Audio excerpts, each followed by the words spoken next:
Kia ora e hoa, ki te whakarongo mai koe ki Arrow FM, your community access radio station. This is Isolation Blues. What did I do with my glasses? This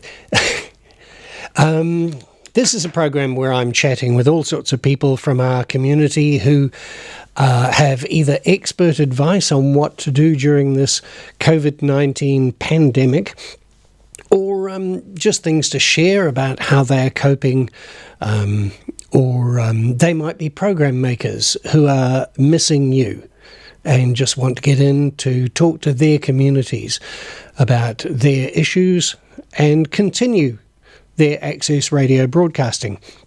This morning, I'm going to be chatting with Alex Bain, who's the Mayor of South Wairarapa, and I'm sure it's just a casual chat. We're just going to find out a few things on the personal level and a little bit about what it's like to be a mayor in this situation.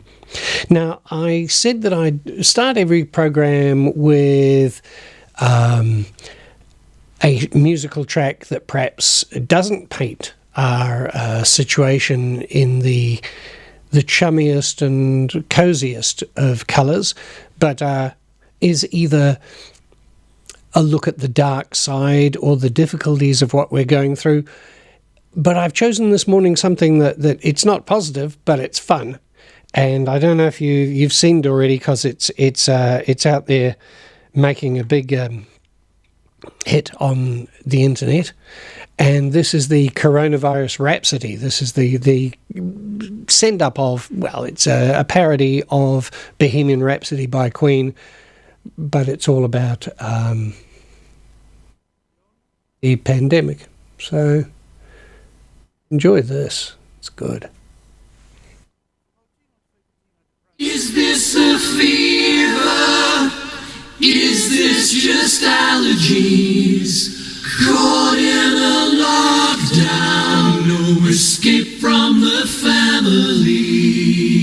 Don't touch your eyes, just hand sanitize quickly. I'm just a poor boy, no job security, because of easy spread, even though I wash my hands laying low. I look out the window, the cup doesn't look flatter to me.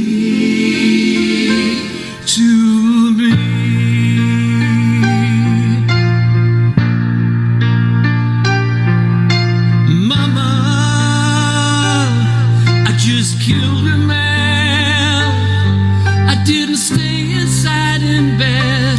I walked past him, now he's dead. Mama, life was so much fun. That is good. And on cue, there's John Bain. Hello, John. Hello, that's Alex Bain, I think, Michael. Oh, that's the second time. It's because I know your son, you see. It's because you surprised me too. You're bang on time. Anyway, Alex. Well, I do try.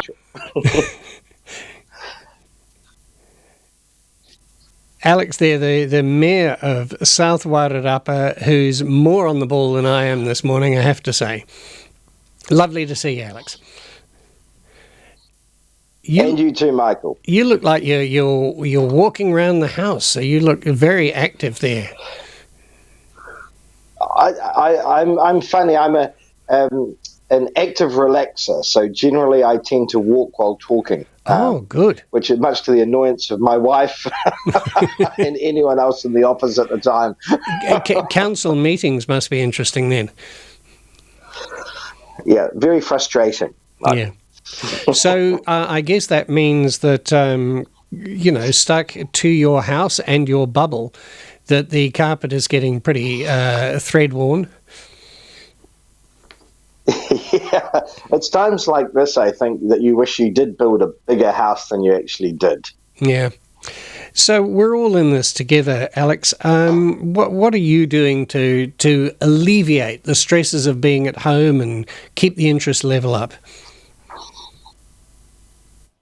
The one for us, I think, I've got a house full of people on computers at the moment. My wife's still working a 10-hour day, and my son's assisting with connectivity and some assistance with connectivity. But what we do is we make sure that we stop for morning tea, lunch, and afternoon tea.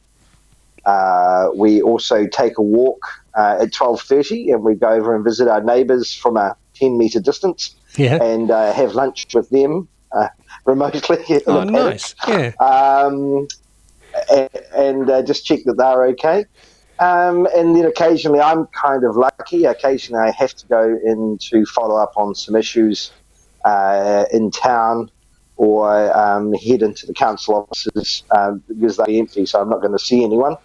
So I do get out probably once every 2 days. Yeah. So that's kind of cool.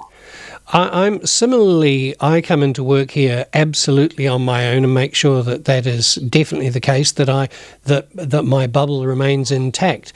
Do you, at the council, are there people still popping in but at all different times? How can you be sure that you are not banging into others?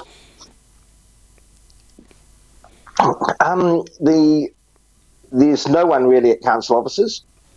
There is one person doing a lot of coordination down there, so she tends to pop in. But apart from that, it's pretty much a deserted area. And prior to entering, I'm lucky I've got a couple of masks, so I disinfect those at night and use them during the day. Yes, and also a lot of hand sanitizer.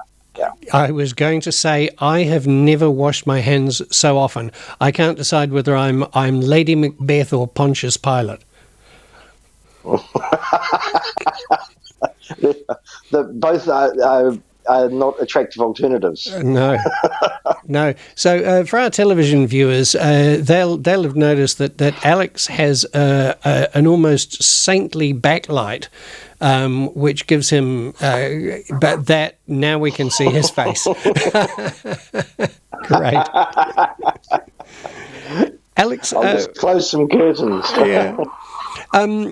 All right, so on the personal level, it's pretty similar for all of us. What are the challenges for being a mayor in this time? The biggest challenge is possibly, to be totally honest, frustration. In as much as we're in the hands of the emergency management team. Yep. And as a result, they have taken over a lot of the stuff that you would normally be doing. So it's a bit of sitting on your hands and waiting.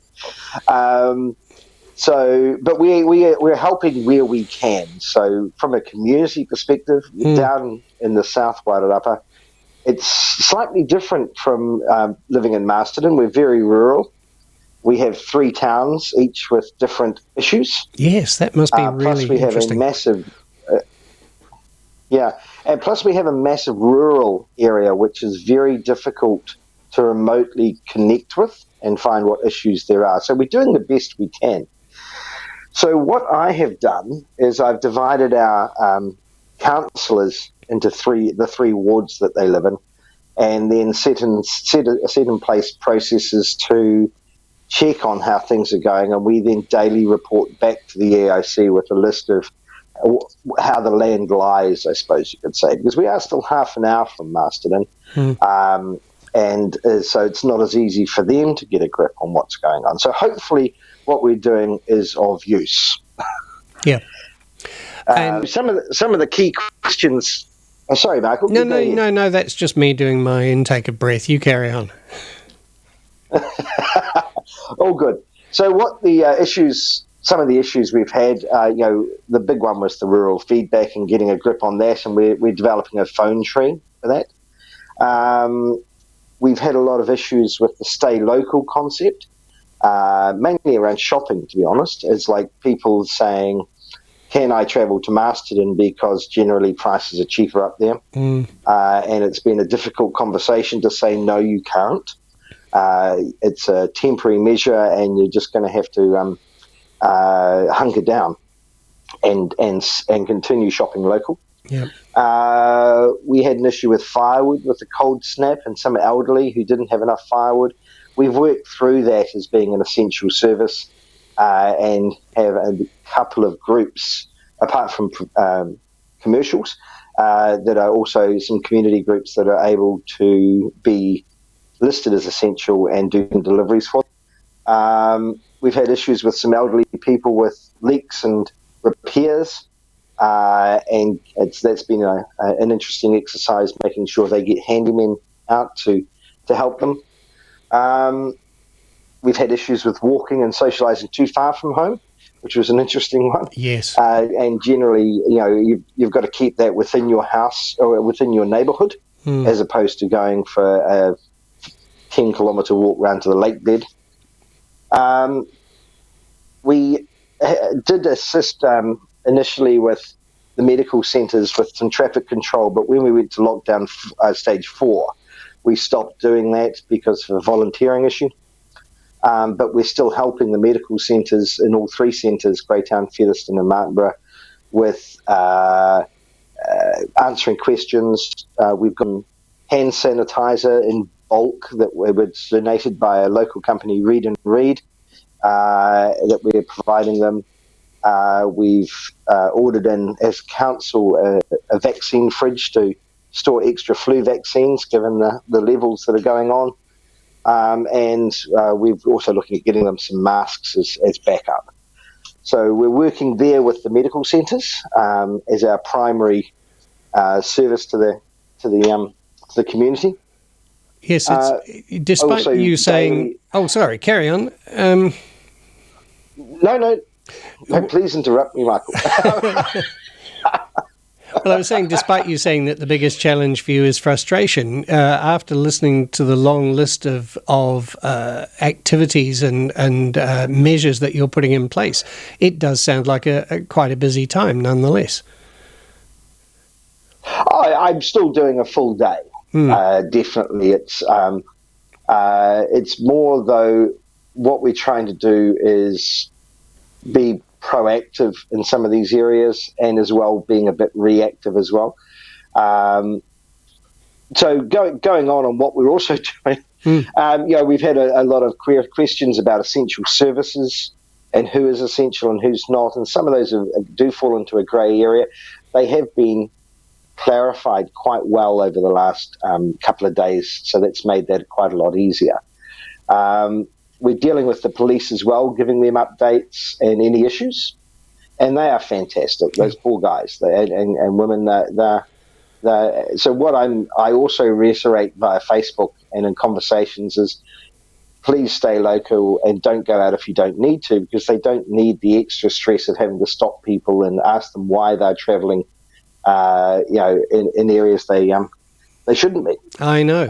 It's enough having to deal with this without all the petty, silly stuff that can go on. So and then there's the with regards to council itself. Like council is still running. Everyone's working from home. We had to quickly make sure that the servers could cope with remote access. But we've still got a lot of work to do out there. With the rain, there was a certain level of flooding that needed addressing. We've had, with the downpour that's happened, we've had slips in Palliser Road, in Akura Road, just small ones, but still needing addressing. Out to White Rock, those roads. So there's the general business of council and making sure things are running. And they're working in very difficult circumstances to keep that going. We've got to keep paying our suppliers, and that keeps the economy going. Invoices, payroll as well. What's also interesting was part of local government, there's a certain level of meetings and public advisory systems that must continue by law. Yes. And that was tying us some knots with regards to the annual plan and the ability, or whether or not you can or can't hold council meetings, and what the quorum are. So we have had guidance from LGNZ, and they have relaxed all those quite a bit. So we pushed back the annual plan consultation by a month, and also we're able to make and vote on decisions by teleconferencing, which was great because there was no provision for that previously. Yes, I wonder, Alex, whether a lot of changed work practices and just our own private lives that have been imposed by the situation that we're in, that we might carry some of those through into life past the pandemic. Because here we are with amazing technology. And yes, it's always lovely if you go on a conference or whatever to go to Bali or wherever it is you're lucky enough to go. But the technology exists to communicate from a distance. And I'm thinking too, when you're saying that your locals want to come up to Masterton because the supermarket prices are cheaper, but there must be advantages, obviously, in living down there, but has to be balanced against that. And maybe those people can get used to the idea of buying locally, and that might continue beyond the pandemic period. I think that's from a work perspective, I think this could be incredibly valuable, this experience or this practice for the Wairarapa, in as much as there may be people that were commuting to Wellington that may not need to in the future, and that's a massive win from a environmental perspective, yes, and from a work-life balance perspective, as opposed to spending 3 hours a day in your car to have to go to the office. What you've got to remember, though, is whilst there's a veneer of lifestylers and people that possibly have retired or moved and been financially advantageous to do so, we still have a core group of residents and citizens who are at times on the breadline and are in single parent homes or unemployed, and the difference of a $10 in savings on shopping is important to them. Yes, I understand. So I don't think we can lose sight of that. Yeah, that's a good point, is that what I'm really liking about our government's response to all this is embracing every level of society and realising that we have to support with financial packages as well as just general kindness every stratum of society. Yeah, and I'd agree with that. I think we're in a unique position. It's really interesting reading the commentaries and opinion pieces that are coming out, that if we manage to get through this and get out of lockdown before the rest of the world because of our isolation, we actually have potentially, if we can get the economy kick-started again, a massive jump on the rest of the world with regards to exporting. Yeah. And that's something that I think the government is really trying to get to grips with, and making sure that and they're working now on kickstarting a post-level 4 economy. And we are in contact as a council as well with government departments about how that might look like and what we can do to help. Well, wouldn't that be wonderful? It's an ill wind, as they say, that blows nobody any good. And I think there are many things to be learnt from our period of isolation. But as you say, if we can plan ahead, there may be significant advantages that our isolation here at the bottom of the world might have. Yeah, and I think if we recognise that we are a net exporter of food, and that food is one of the key exportable products in a world economy. Now, I think we potentially have got a massive advantage there, that we can probably make up some of the losses we've had due to the disaster. Yes. Well, we do know that we're in a recession probably, and who knows how much worse it might get. And just at the household level, Joanne and I look at each other and we go, well, we might lose a massive hunk of our KiwiSaver, or if we hang on long enough, maybe it'll recoup. But at the very basic level, we're almost planning for a simpler life, just in case our circumstances are considerably constrained by lack of money. And we figure we can do it. I think you can as well. It's really interesting. I still think of myself as being young, but really being in my 50s, I'm not. If you look back 20 or 30 years about the wealth of this country and what we have got used to as luxury goods, we've become relatively wealthy as a country very quickly in 20 years. And, it used to be the norm that you had, I think, 1.2 cars per household, and now you're probably closer to 3. And there's a huge amount of Mercedes-Benzes and Audis on the road compared to 20 years ago. So I think there's capacity for us to come back to a simpler life and eschew some of the luxuries that we now see as essentials. Yes, and alongside the simpler life, perhaps use modern technologies to alleviate climate change and things. Perhaps we need to fast track our movement towards electric vehicles or the hydrogen motors, and instead of just waiting and see, maybe we can be a country that gets ahead of the game there.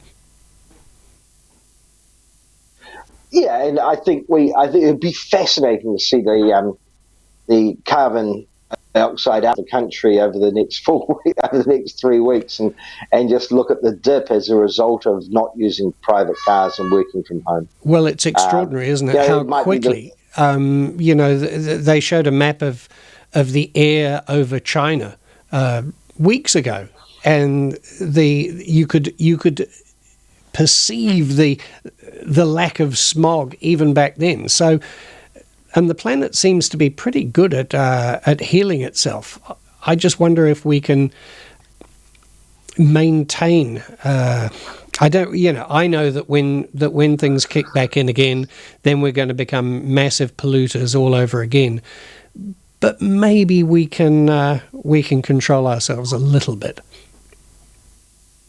Yeah, and look, I think there's in the recent elections and this coming election, climate change has been a big issue, and it was certainly mentioned by me when I was running for mayor. Yeah, seeing it from the inside, it's actually fascinating how much actually is going on in the background with regards to climate change and rules and laws and bylaws and proposals.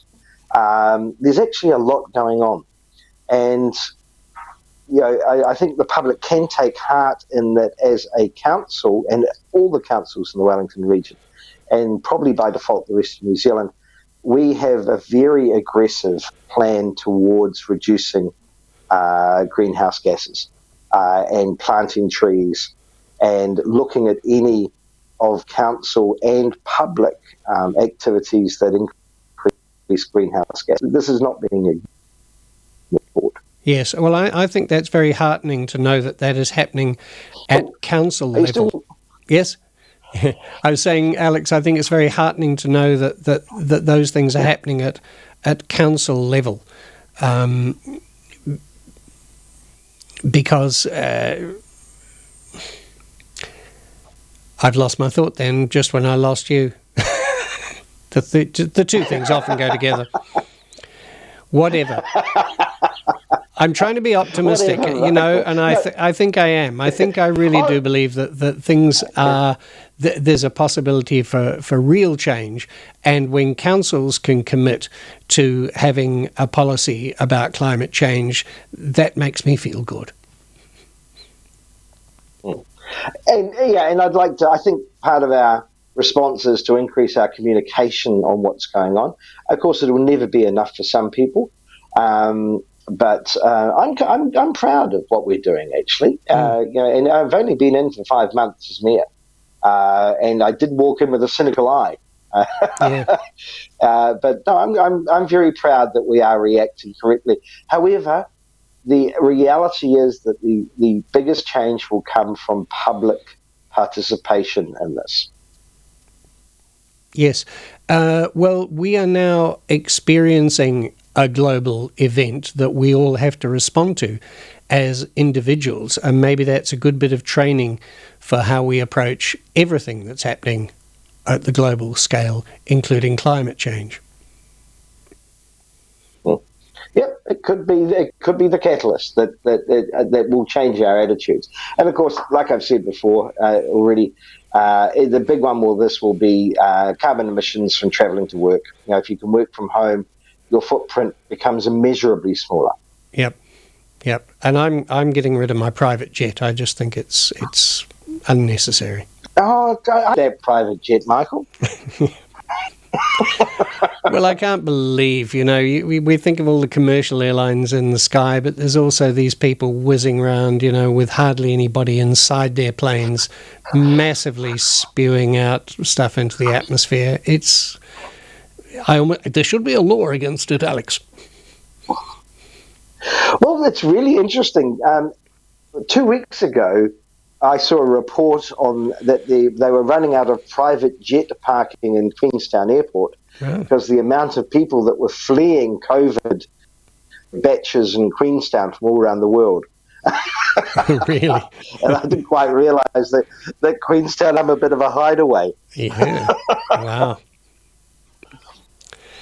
Well, Alex, it's been fabulous talking with you, and it's great that our listeners and viewers get a chance to see how all sorts of different people are coping across the region, and it's very important to know that, as you say, you're working full days. Look, I'll cut you some slack. You don't have to, but obviously, council is still forging ahead and doing all the necessary things to keep the economy going, but also to keep people informed about what's happening during this really unusual time. An important role, I think. And Michael, thank you for the opportunity to share this. I mean, I hope that people do take heart that there's a light at the end of the tunnel, and that people aren't just sitting around hoping it's going to get better. There's a lot of work going on in the community and nationally to address this. And yes, there are short-term pain, but I think we will see long-term gain out of doing this. It's just hunkering down and sticking to the rules. Great. Thank you very much, Alex Bain, Mayor of South Wairarapa. Well, one of the effects of COVID-19 seems to be on my brain. I've been coping with the fact that our transmitter site has been experiencing some problems. You'll have noticed every so often we change from sounding fabulous to sounding like this, which is not nice. And Toby's been up the tower and troubleshot. That's the past tense of troubleshoot, isn't it? But we're still experiencing problems. So every time I come in, I worry about it. My brain's always in several places at once, and just difficult times. But as far as the isolation part of it goes, I'm enjoying spending time at home with my wife. Yeah, sure, I'm here every morning, but I do get to go home a little bit earlier and do some vital work around the house and just spend time with somebody I love and messaging and having phone chats with our children because it's really important, however isolated we may be physically, to reach out. Now, what was the... I was just thinking about all those poor people who've come back and find themselves in a motel room for a fortnight. It must be very difficult. You're taking one for the team, and we really do appreciate that. So I thought, well, do I have a track about a motel room? And yes, I have. Here's Joni Mitchell, Blue Motel Room.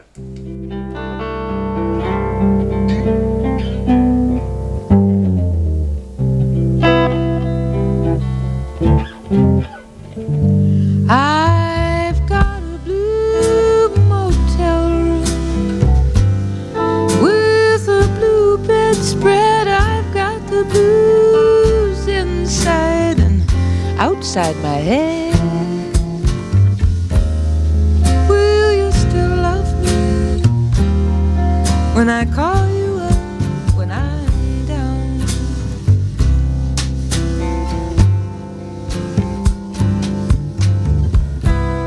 Here in Savannah, it's pouring rain.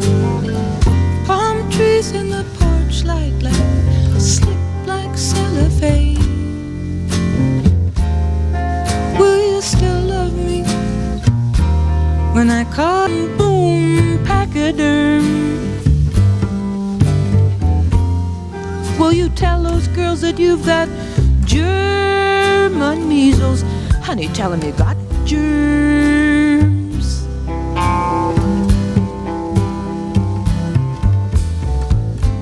I hope you'll be thinking of me because I'll be thinking of you. While I'm traveling home alone, tell those girls that you've got Joni, she's coming back home.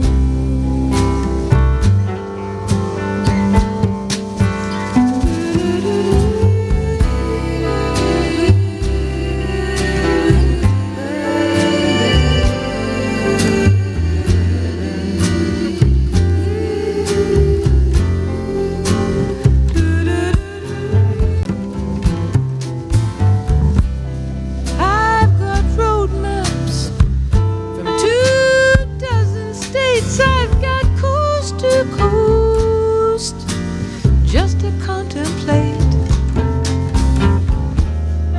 Will you still love me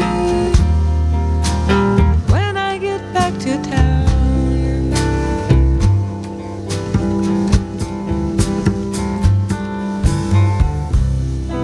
It's funny how these old feelings hang around.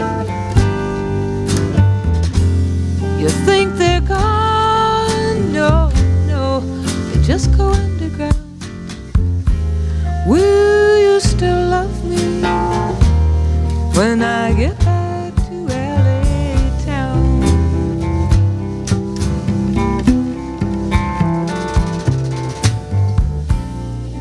You and me, we're always keeping score.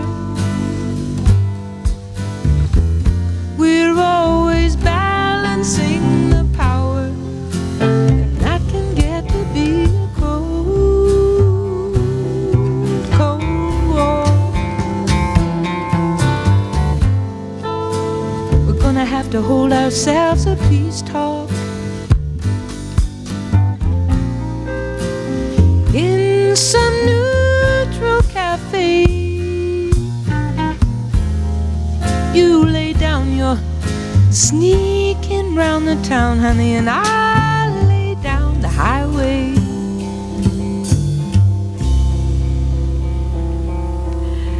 I've got a blue motel room with a blue bedspread. I've got the blues inside and outside my head.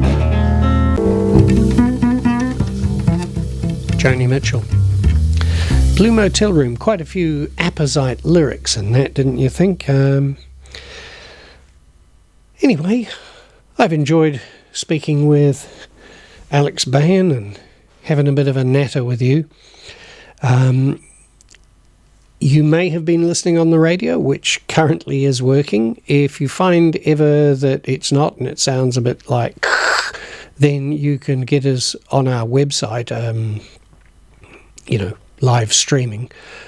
So, ko tā mātou wahitau pai tukutuku ko arrowfm.co.nz and then press Listen Live.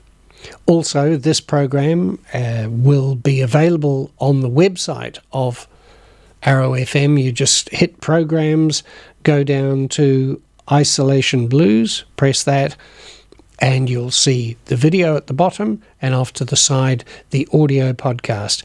That takes a few hours after the program's aired before it becomes available, but that's where you'll be able to get it so that you can enjoy it whenever you like instead of exactly when we're putting it to air. So I'm going to put it to bed now. I should tell you some of the people that we've got coming up on this program. I'm speaking with, Ian from King Street Artworks tomorrow. I may be chatting with some managers from Access radio stations on Thursday, and also Jane Ross may call in and give us some more film tips. On Friday, Ramil Adhikari from Oasis Gambling Harm Reduction is going to phone in. He's a program maker here. He does a program called Te Wā Whānau. Marcus Rees, who's a bit of a music fan and a person who's coping with Parkinson's disease, he was about to start a program when all this happened, so he's fully trained and ready to go, but he can't come into the station because I'm the only one allowed, all right, me and my bubble. So Marcus Rees is coming in Monday the 6th. Valda Kirkwood, Valda from Book Lovers Corner, is coming in to talk about books and a few tips there. The Mayor of Masterton, Lynn Patterson, will be here on next Wednesday. That's a whole week away, right? On Thursday, Matthew Wills from Wheels on Fire. And on Friday the 10th, the Reverend Pete from St Matthew's Church. Looking even further ahead, Steve Lilliston, who does a program called Our Library, will be calling in about that. Marina Lira will be here on Tuesday. She's going to talk from the perspective of the Wairarapa Community Networking Organisation. And on Wednesday the 15th, Kieran McAnulty, our man in Parliament, will be calling in also. That's it from me. I hope the radio's still going. I think it is. We're doing our best to make that less of an intermittent experience and more of a permanent one. You get that with technology, and of course it's always going to happen when it's difficult to do anything about it for one reason or another, in this case the pandemic, and also the fact that it's been raining, it's been bucketing down. All right, that's it from me. See you tomorrow.